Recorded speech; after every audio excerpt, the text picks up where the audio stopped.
पुण्यातील दौंड तसेच अहिल्यानगरमधील गर्भलिंग निदान स्त्री भ्रूण हत्येच्या प्रकरणांनी मन सुन्न झाले।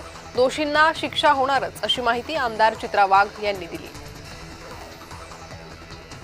राज्यातील काँग्रेसचे ज्येष्ठ नेते अनंतराव थोपटे यांचं निधन झालंय। वयाच्या 93व्या वर्षी त्यांनी अखेरचा श्वास घेतला। अनंतराव थोपटे पुण्यातील भोर विधानसभा मतदारसंघाचे माजी आमदार होते।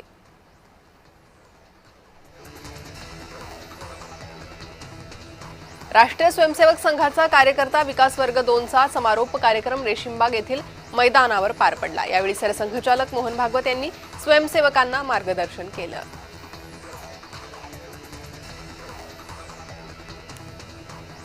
मुंबई भाजप अध्यक्ष अमित साटम यांनी अंधेरी सबवेजवळ पाणी साचण्याच्या समस्येबाबत भाष्य केलं।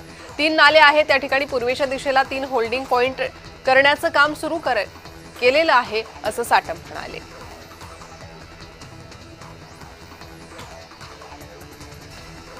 नागपुरात विधान परिषद निवडणुकीत अरुण लखानी यांची बिनविरोध निवड झाली। त्यानंतर रामनगर इथल्या त्यांच्या निवासस्थानी कार्यकर्त्यांनी जल्लोष केला। यावेळी फटाक्यांची आतषबाजी करण्यात आली, तसेच मिठाई वाटून आनंद व्यक्त करण्यात आला। कोणत्याही परिस्थितीत यश मिळवायचे ही भाजपची कार्यपद्धती असल्याची टीका बाळासाहेब थोरातांनी केली। भाजप फक्त मोडून तोडून यश मिळवण्याचा प्रयत्न करते असंही ते म्हणाले।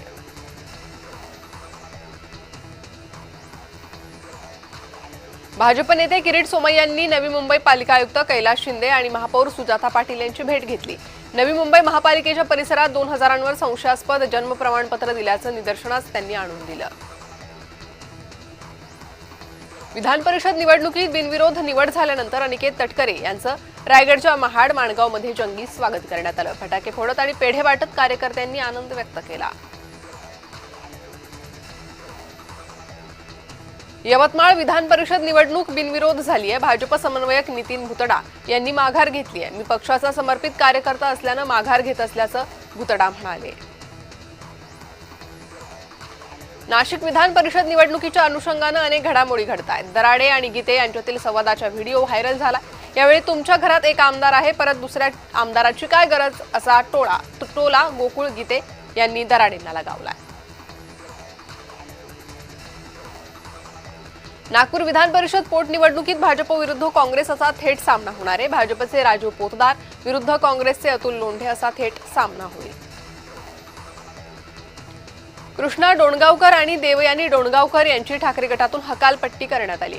ठाकरे गटाच्या अधिकृत उमेदवार देवयानी डोणगावकर यांनी शेवटच्या क्षणी आपला उमेदवारी अर्ज मागे घेतल्यानं ही कारवाई करण्यात आली आहे। ठाकरे गटाच्या उमेदवार देवयानी डोणगावकर यांनी निवडणुकीतून माघार घेतली। देवयानी डोणगावकर यांच्या माघारीनंतर गणेश लोखंडे निवडणूक लढणार आहेत। सोन्याच्या चमच्याने दूध पिऊन राहुल गांधी मोठे झाले। त्यांना आर्थिक टंचाई गरिबी कळत नाही असा टोला मंत्री चंद्रशेखर बावनकुळेंनी राहुल गांधींना लगावला। पुण्यात पवार गटानं आमचा विश्वासघात केला असा आरोप काँग्रेसचे शहराध्यक्ष प्रशांत जगतापांनी केलाय। राष्ट्रवादीनं आम्हाला विश्वासात न घेता परस्पर माघार घेत आमचा विश्वासघात केला असं ते म्हणाले। छत्रपती संभाजीनगर जिल्ह्याचे नेते आता संदीपान भुमरे आहेत असं मोठं विधान अब्दुल सत्तारांनी केलं। जिल्ह्यातील गटबाजीमुळे शिवसेनेची 2 निवडणुकीत पिछेहाट झाली होती, त्यावरून आता एकनाथ शिंदेंनी याबाबत सूचना दिल्याची माहिती आहे। शासनानं कुणबी प्रमाणपत्र देण्याबाबतची कार्यपद्धती शासनाकडून निश्चित करण्यात आली आहे। तर हैदराबाद गॅझेटियर शासन निर्णयानुसार कुणबी प्रमाणपत्र मिळवण्यासाठी नातेसंबंधातील व्यक्तीनं द्यायच्या शपथपत्राचा नमुनाही जाहीर करण्यात आला आहे। गिरीश महाजन यांनी सांगितलं म्हणून मी माघार घेतल्याचं गणेश गीतेंनी म्हटलं। मला युती धर्म पाळण्यासाठी सांगितल्यानं मी अर्ज मागे घेतल्याचंही ते म्हणाले। नगरसेवक अशरफ आझमी यांनी केंद्र सरकारच्या जेएम पोर्टल विषयावर पालिका आयुक्त अश्विनी भिडे यांना पत्र दिलंय। जेएम पोर्टलद्वारे छत्रीत घोटाळा करण्यात आल्याचा आरोप त्यांनी केलाय। विधान परिषद निवडणुकीतून सुनील टिंगरे यांनी अर्ज मागे घेतलाय। पार्थ पवारांनी टिंगरे यांची नाराजी दूर केल्यानंतर अर्ज मागे घेण्यात आला। अमरावतीत काँग्रेसचे प्रशांत महल्ले यांनी उमेदवारी अर्ज मागे घेतलाय। पक्षाची ताकद आणि उमेदवाराचा विजय हा माझ्यासाठी महत्त्वाचा असल्याने अपक्ष अर्ज मागे घेतल्याची माहिती प्रशांत महल्ले यांनी दिली आहे। गोवा राज्यातल्या पणजीत शिवसेनेची महत्त्वाची बैठक आयोजित केली। गोव्यात शिवसेनेचा संघटनात्मक विस्तार करण्यासाठी या बैठकीचं आयोजन करण्यात आलं।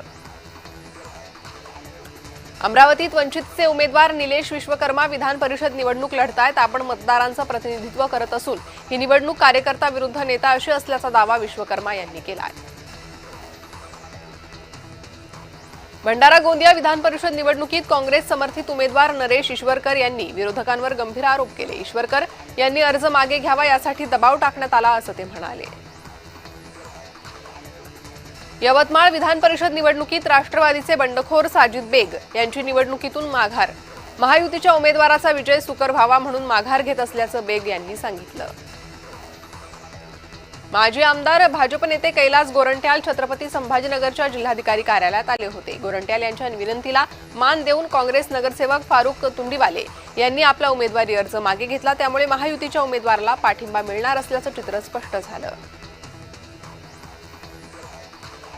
ठाण्यात महाविकास आघाडीत धुसफूस पाहायला मिळते। पवार गटाच्या उमेदवारानं अर्ज मागे घेण्याआधी विश्वासात घेतला नाही असा आरोप उबाठाकडून करण्यात येतोय।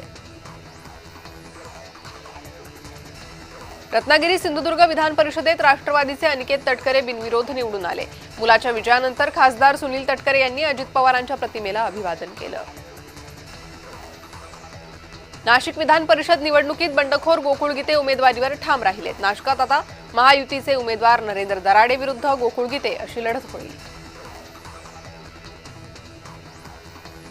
अहिल्यानगर विधान परिषदेच्या निवडणुकीतून अपक्ष उमेदवार करण ससाणे यांनी माघार घेतली आहे। अर्ज माघारीसाठी कोणीही दबाव टाकला नाही असं वक्तव्य ससाणेंनी केलं आहे। काँग्रेसच्या माजी नगरसेवक शीतल म्हात्रे यांनी शिवसेना नगरसेविका रेखा यादव यांच्यावर गंभीर आरोप केलेत। रेखा यादव यांच्याकडे 2 रेशन कार्ड आहे, मालकी हक्काची घरे प्रत्यक्षात जास्त असून त्याबाबत खोटी माहिती दिल्याचा आरोप म्हात्रेंनी केला आहे।